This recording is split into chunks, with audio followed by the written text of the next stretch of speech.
Alright, what's up, guys? Man, it has been a fat minute since I reacted to a What Culture video. But anyways, What Culture Wrestling has uploaded a video titled 10 WCW Moments So Bad They'll Still Blow Your Mind. Yeah, WCW, that was an era of wrestling that I had missed. I didn't start getting into wrestling until 2007. And I still remember, too, it was right after the Backlash 2007. And I think they were showing like a we're not instant replays, but they were showing like a recap thing of that pay-per-view.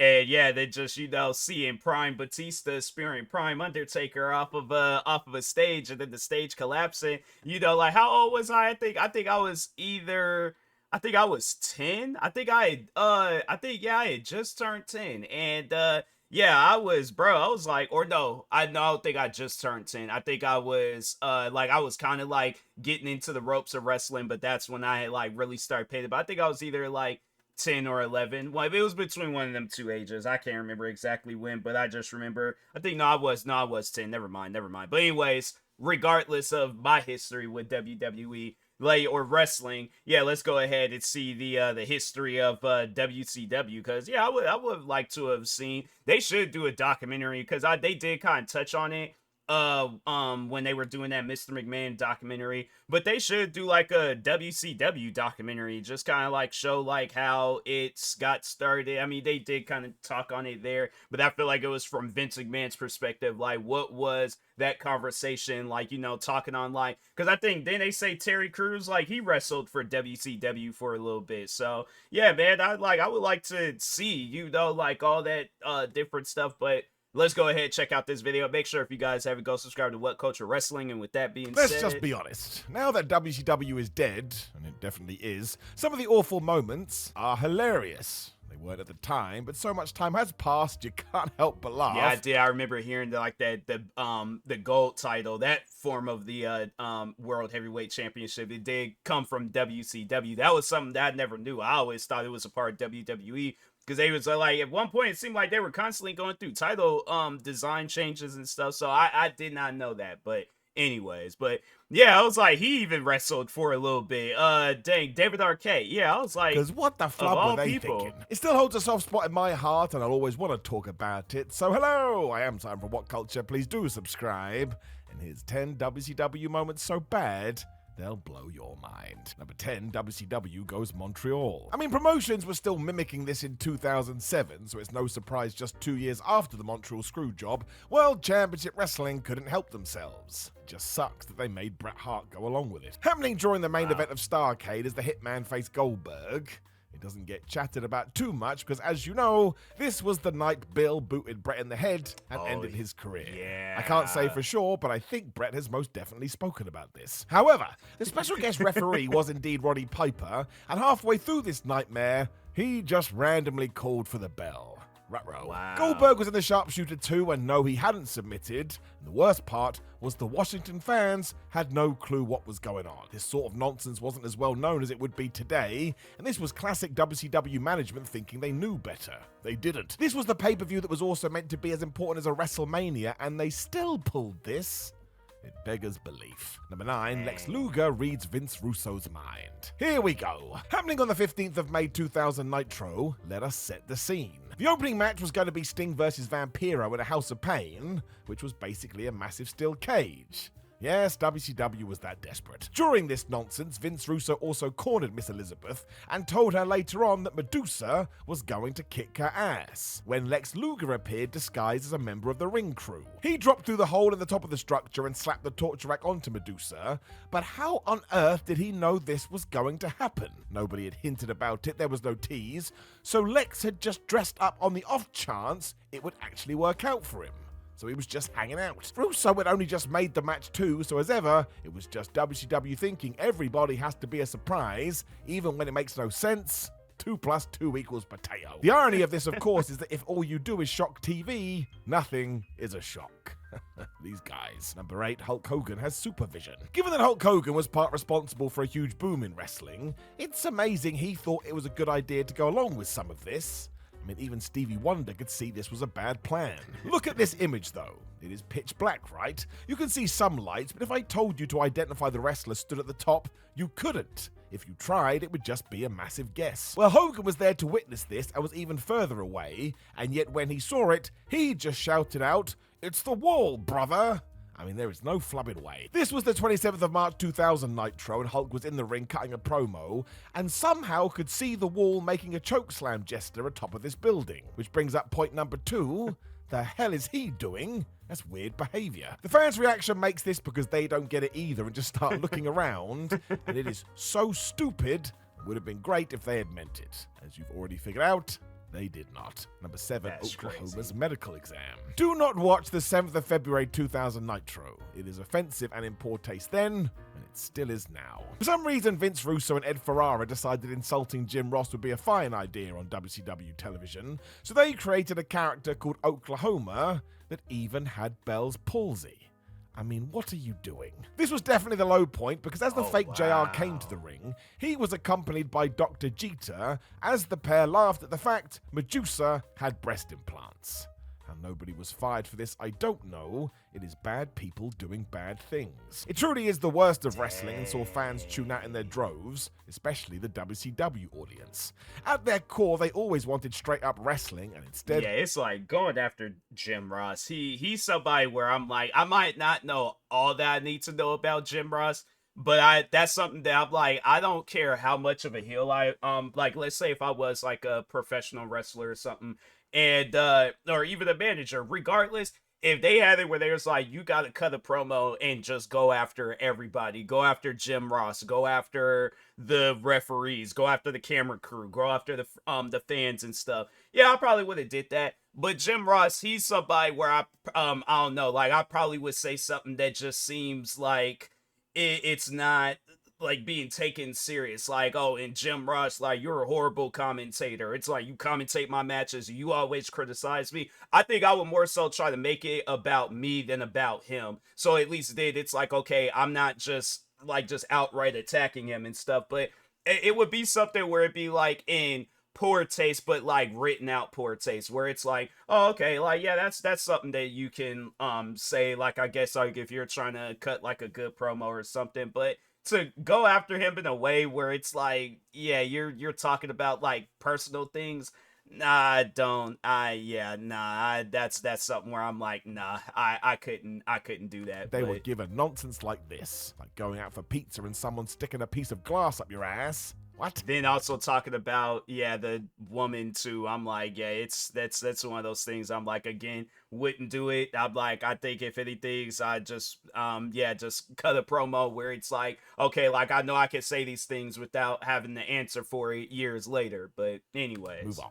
Number 6, let's get excited about the script writers. If you want your heart to break, watch this era of WCW and look at Bobby Heenan every time the camera cuts to him. He knows. How could he not? It was awful on the 18th of October 1999 Nitro when the Brain and lead commentator Tony Schiavone had to sit there and lose their minds because that is him. Wow. Tony was young. God dang, it's like, you always see him like now part of AEW, but dang, he is young. Championship Wrestling had hired some script. Shout out to Tony Schiavone. Yep. That's what they said on air. Now, of course, this was the announcement that Vince Russo and Ed Ferrara are now with WCW, but still, why on earth would you format that into the show? Nobody cares, just wrestle. As ever, this was done for the insider fan, and back at the turn of millennium, that was even smaller than it is now. So this is really bad World Championship Wrestling. Don't even bother with it. Number 5, the Warrior is in the mirror. As opposed to this, which is good bad WCW. I love it. One of the more infamous angles they ever did. The Ultimate Warrior's run in the promotion was rubbish. There's no point pretending otherwise. He was only brought in so Hulk Hogan could get his win back after that WrestleMania loss, and was given so much creative freedom to convince him to take the L that all of this Warrior stuff was nuts. And I mean genuinely nuts. The 5th of October 1998 Nitro is when it fell through the floor, though, and let me explain. As Hollywood was freaking out about the return of his nemesis, he saw the Ultimate One growling at him when he looked in the mirror. That's right, Hogan was seeing ghosts. The problem, though, is that Eric Bischoff, who was with Hulk, could not see the Warrior, so this was meant to be Hogan losing his mind. If that's the case, however, why could we see him too?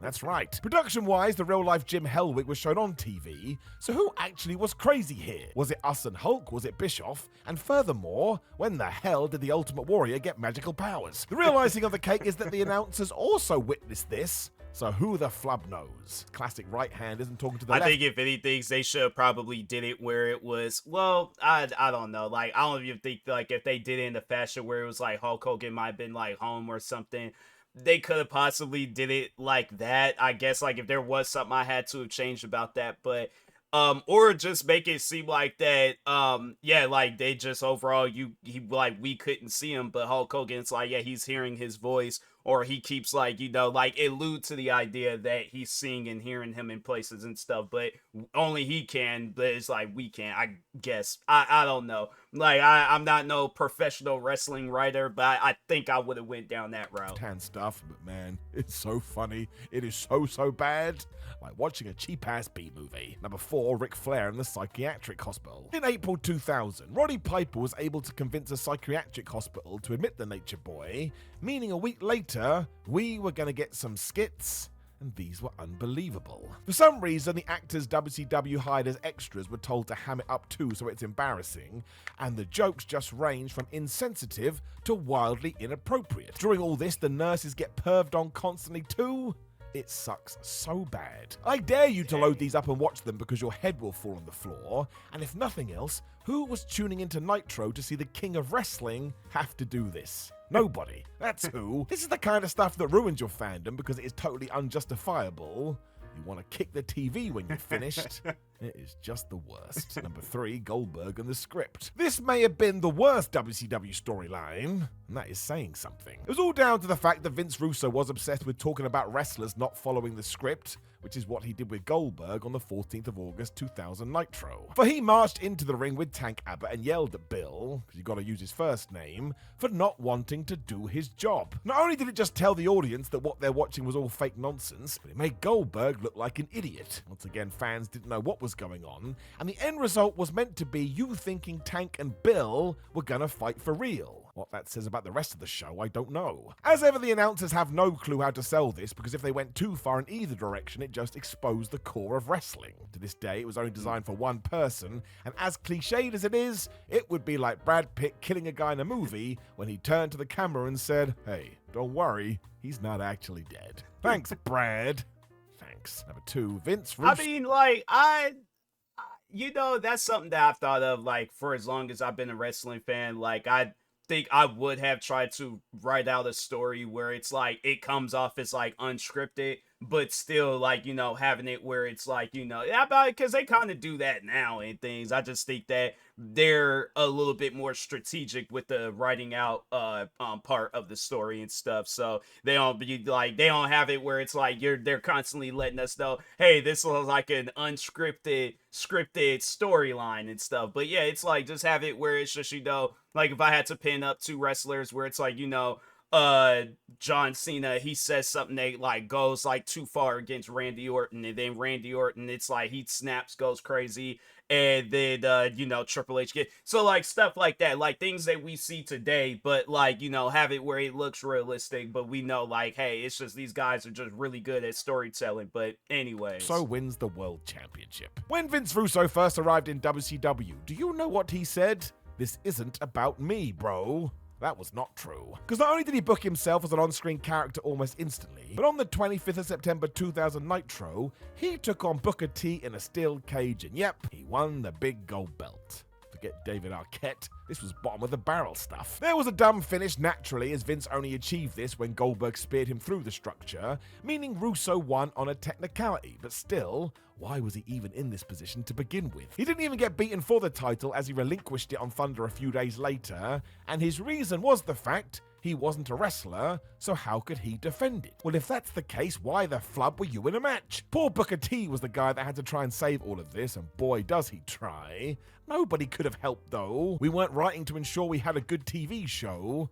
It was just tricks and swerves constantly. Number 1, Kevin Nash and the missing blood. Right, this is better. It's so funny. Because do you remember when the Brood were running wild in the WWF in the late 90s? The bloodbath was a signature attack, and it was mostly Vince Russo. He love this for some reason, because he got a kick out of an individual covered in the red stuff. That's how I'm like, that's one thing that I have been paying attention to. And it's like when you look at WWE's current position and then you look at AEW for an example, I feel like that when they're trying to throw shots at like another company, it's like, fam, that's not good for you guys. So like, yeah, that's one thing that I would definitely do if I start a wrestling company.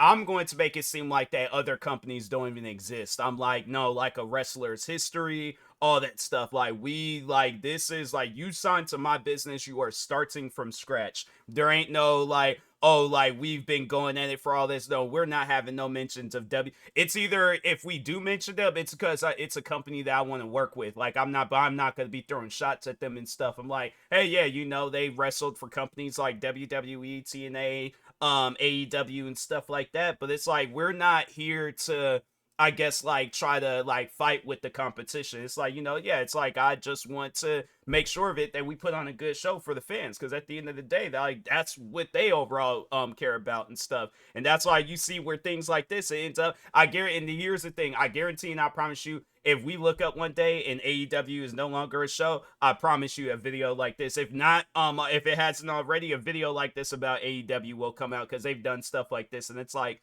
bro, stop it. Like, if you pay attention to the times where it's like, you got two wrestlers that nobody don't know about, but they put on those 5-star matches. Yeah, that ends up being like the highlight of AEW, of that episode and things. But anyways. You tell me. He carried this on when he got to WCW and decided his faction, the New Blood, should take up the mantle, and that makes sense. I mean, the clue is in the name. The problem was, World Championship Wrestling was so crazy in 2000 that nothing went right, including here. Because when Kevin Nash was stood in the ring, they triggered this liquid attack, and the blood missed. Wow. Yep. It meant Nash stood there in the ring as some red liquid fell from the rafters next to him, and all he could do was just look at it. And then it got even worse. Later, as Big Sexy brawled with these guys, more blood was supposed to hit him, and not only did that miss, but some of it landed in the crowd and hit the front row instead.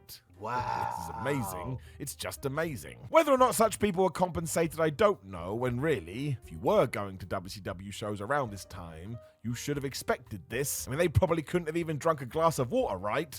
It's like, imagine going back home and it's like, you go back home and your like family, they're sitting down watching the news and they're all like, oh, bloodbath was shown at like some area near the WCW show. You come back home with blood splattered all on you and stuff. I'm like, oh, hey guys, I'm getting ready to go to bed and stuff late night, but yeah, busy day tomorrow. They gonna be looking at you like, bro, he's the murderer. Like, he committed those crimes. Like, no, the news was just talking about you, bro. Right on their face. I'm now off to watch more bad WCW moments, and of course, Judy Backwell on a forklift.